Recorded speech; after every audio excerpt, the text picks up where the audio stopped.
Salam beda wajah tapi sama rasanya. Jangan salah, ini bukan ngomongin para politikus dan pejabat, tapi soal game reinkarnasi dari Championship Manager yang tampil dengan wajah baru, di rumah baru, tapi tetap bikin nyandu banget. Untuk review game Championship Manager 2001-2002 bisa kamu cek di video yang ini, pausnya di deskripsi video. Selamat datang di Gamer Paruh Waktu. Kita akan ngomongin game retro tiap akhir minggu. Ya, mari kita mulai ngomongin tentang game Football Manager 2005. Wajah lama beraksi di rumah yang baru.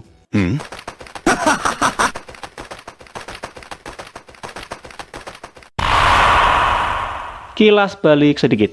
Game Football Manager adalah reinkarnasi dari game Championship Manager. Setelah si game, sang developer bercerai dengan Eidos, sang publisher sekaligus pemilik brand Championship Manager. Perceraian tersebut membagi harta Gono Gini berupa brand Championship Manager untuk Eidos, sedangkan database dan game engine menjadi milik SEA Games.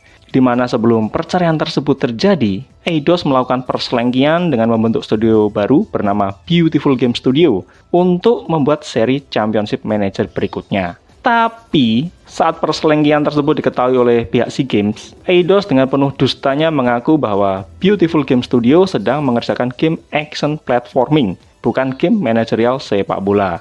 Hingga pada akhirnya, SEA Games memutuskan bekerja sama dengan Sega untuk membuat seri Football Manager. Dan Eidos pada akhirnya menyerah dengan game Championship Manager mereka. Oke, itulah kilas baliknya.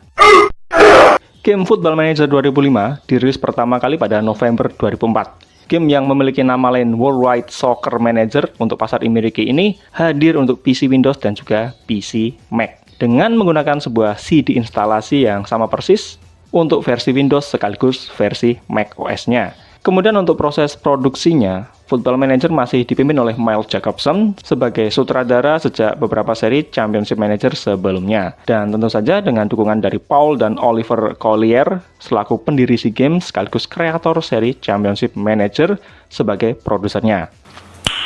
Nice. Di saat yang nyaris bersamaan, game Championship Manager 5 dari Eidos juga rilis di pasaran. Maka wajar saat itu ada kebingungan di rentalan CD. Soalnya, pada kemasan Championship Manager 5, nggak ada logo SEA Games-nya. Sementara yang ada logo SEA Games-nya malah memiliki judul Football Manager 2005. Bagi SEA Games, Football Manager 2005 adalah game terpenting bagi mereka. Karena mereka harus merilis game manajerial sepak bola baru tanpa menggunakan brand Championship Manager yang sudah sangat dominan dan populer sejak era 90-an. Hingga pada akhirnya terbukti kualitas game lebih penting daripada brandingnya, daripada judulnya. Dalam konteks serupa, FIFA harusnya belajar dari kasus ini. Karena mau segede apapun branding dan lisensi FIFA serta Piala Dunia, kalau gamenya jelek, orang pun akan males memainkannya. Dan emangnya gamer mana sih yang membeli game hanya demi judul gamenya?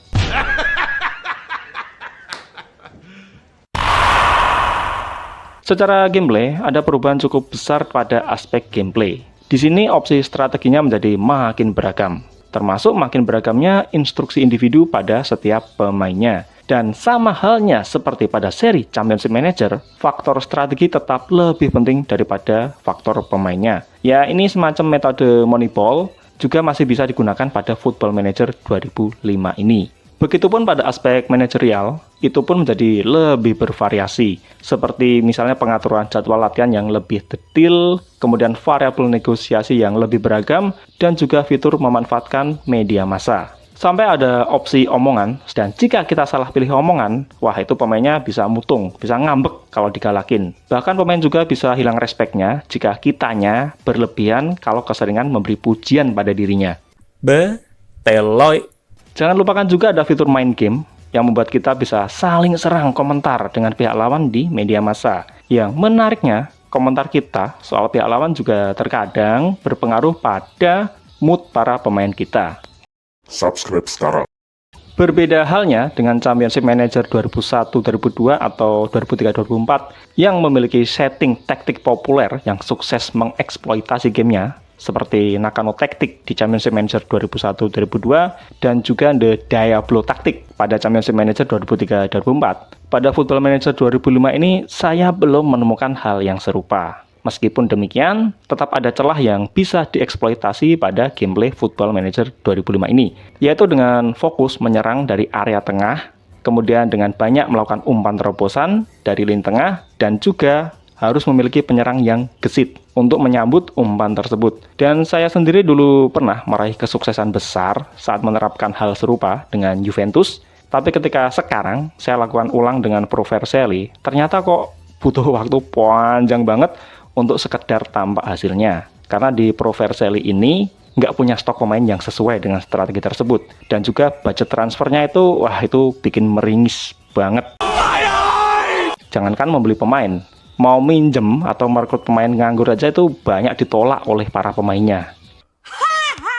Ya memang susah kalau menggunakan tim Kirihuri seperti ini, tapi justru itulah kenikmatan sejatinya. Nice.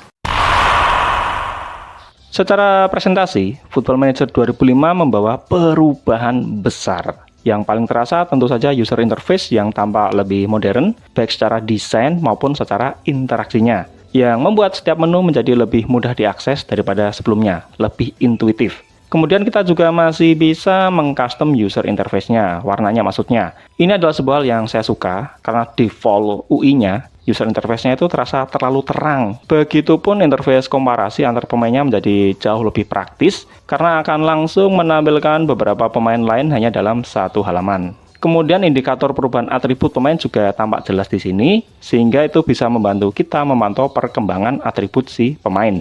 Kalau untuk audionya, ya masih sama seperti pada seri-seri Championship Manager, yaitu garing kerontang. Sehingga memainkan lagu di Winamp atau radio menjadi opsi yang sangat direkomendasikan. Secara cerita, Football Manager masih sama seperti seri-seri Championship Manager yang lain, yaitu kita sendirilah yang membangun kisah kita. Ini memang hal sepele, tapi bisa memberikan bonding yang luar biasa kuat bagi orang yang memainkan gamenya. Bagi saya pribadi, ini cerita dalam tanda kutip, pada Football Manager adalah yang terbaik setelah Master League pada game PES, jika dimainkan menggunakan Castolo dan kawan-kawan. Ini adalah sebuah ikatan emosional yang belum pernah bisa saya rasakan pada karir mode di game FIFA atau EAFC.